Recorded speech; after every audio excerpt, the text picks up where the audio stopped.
Hi near and tears. இன்றைக்கி சூப்பரான ஹெல்தியரான ஒரு கீரை பொரியல் தான் பண்ண போகிறோம். சிறுகீரை வச்சு இந்த பொரியல் நம்ம பண்ண போகிறோம். இதுக்கு ஒரு பேனில் எண்ணெய் விட்டு கடுகு, சீரகம், காஞ்ச மிளகா 3ம் தாளிச்சுக்கோங்க. தாளிப்பு நல்லா பொரிஞ்சதும் 1 கப்பு வெங்காயம் சேர்த்து நல்லா வதங்கினதும் கூட 2 டேபிள் ஸ்பூன் பைத்தம்பருப்பு சேர்த்து வதக்கிட்டு கழுவி கட் பண்ணி வச்சுருக்க கீரையை சேர்த்துக்கோங்க. இது கூட நல்லா சேர்த்து நல்லா கலந்து விட்டுருங்க.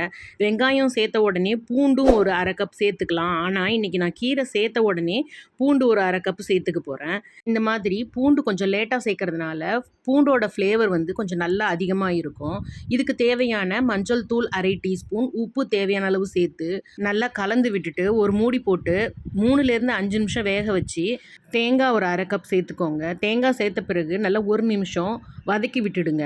ஸோ லஞ்ச் பாக்ஸில் கொடுத்து விடும்போது மத்தியானம் சாப்பாட்டுக்கு கெட்டு போகாது. இப்போது கீரை பொரியல் ரெடி ஆகிடுச்சுங்க. உங்களுக்கு இந்த டிஷ் பிடிச்சிருந்தா நம்ம ஒன்ஸ் மோர் சேனலை சப்ஸ்கிரைப் பண்ணி வச்சுக்கோங்க. தேங்க்ஸ் ஃபார் வாட்சிங்.